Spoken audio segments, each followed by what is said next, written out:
नमस्कार, मैं हूं जूली। आप इस वक्त देख रहे हैं द इंडिया टॉप।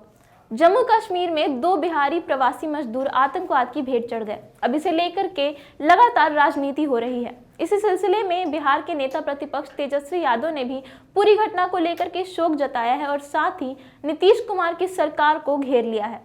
उन्होंने कहा है कि कहीं ना कहीं ये नीतीश कुमार की सरकार की नाकामी का नतीजा है कि आज ये 2 मासूम आतंकवाद की भेंट चढ़ गए। इन्हें बिहार में रोजगार नहीं मिला, अपने राज्य में रोजगार नहीं मिला। इसी की वजह से इन्हें एक आतंकवाद प्रभावी राज्य में जाकर के रोजगार तलाशना पड़ा।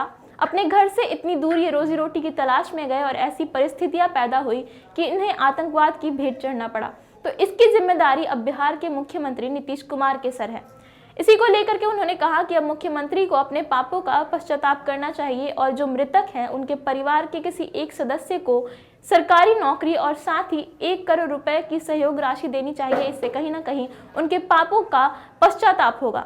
उन्होंने कहा है कि ये जो पूरी घटना हुई है उसकी जिम्मेदारी नीतीश कुमार और डबल इंजन की सरकार की है।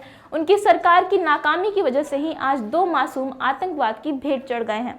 उन्होंने कहा कि नीतीश कुमार पिछले 16 सालों से सत्ता में हैं। वो सुशासन का दावा करते हैं, कहते हैं कि बिहार में सुशासन है, रोजगार सृजन पर वो बड़े बड़े दावे करते हैं। लेकिन अगर उन्होंने अपने दावों पर काम किया होता, अगर वाकई में बिहार का विकास हुआ होता, अगर वाकई में बिहार में लोगों को रोजगार मिल रहा होता, तो इन दोनों मजदूरों के साथ साथ हर साल जो करोड़ों लोग रोजगार के सिलसिले में दूसरे राज्यों में पलायन करते हैं वो नहीं होता और कहीं ना कहीं इन 2 मासूमों की जान भी बच जाती। तो इसी को लेकर के उन्होंने अब नीतीश कुमार की सरकार को घेरा है और कहा है कि जो मृतक है उनके परिवार के किसी एक सदस्य को सरकारी नौकरी के साथ साथ 1 करोड़ रुपए की सहायता भी की जाए। इससे नीतीश कुमार के पाप शायद धुल जाएं। धारा 370 का जिक्र करते हुए तेजस्वी यादव ने कहा कि अपनी सरकार की नाकामी को छुपाने के लिए आप बड़ी बनावटी मासूमियत से प्रवासी मजदूर शब्द पर आपत्ति जताते हैं, पर पलायन के जहर को गरीब बिहार वासियों के जीवन से मिटाने का कोई ईमानदार प्रयास नहीं करते। ऊपर से आपकी सरकार ने तो खूब दावा भी किया था कि धारा 370 हटने से आतंकवाद का घाटी से अंत हो जाएगा। खूब उछल कूद कर आपकी पार्टी ने बिना सोचे समझे इस कदम को देश के लिए ऐतिहासिक दिन बताकर समर्थन किया था। जब सब कुछ इतना सामान्य हो चुका था तो क्यों आपकी सरकार में बैठे लोग दबी जुबान में जम्मू कश्मीर में जाकर रोजगार तलाशने के लिए श्रमिकों की ही आलोचना कर रहे हैं।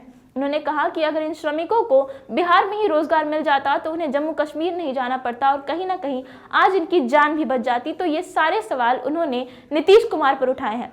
अब इन सब पर प्रतिक्रिया देते हुए जेडीयू के प्रवक्ता नीरज कुमार ने कहा है कि हिंदुस्तान में सभी को सभी जगह जाकर रहने की छूट है। कोई कहीं पर भी जाकर के रोजगार कर सकता है। अगर कोई दूसरे राज्य में जाकर के नौकरी करता है तो उसे पलायन नहीं कहेंगे।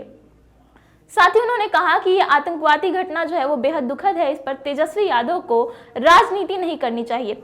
बहरहाल अब इस पर राजनीति तो हो ही रही है। लगातार सभी पार्टियों के नेता इसको लेकर के अपनी अपनी प्रतिक्रिया दे रहे हैं। फिलहाल इस वीडियो में इतना ही। इसी तरीके की और भी कई खबरें हम आप तक पहुंचा रहे हैं। अगर आप उन खबरों को देखना चाहते हैं तो हमारे चैनल को सब्सक्राइब कर लें। अगर ये वीडियो हमारे फेसबुक पेज पर देख रहे हैं तो पेज को लाइक और फॉलो जरूर कर लें। धन्यवाद।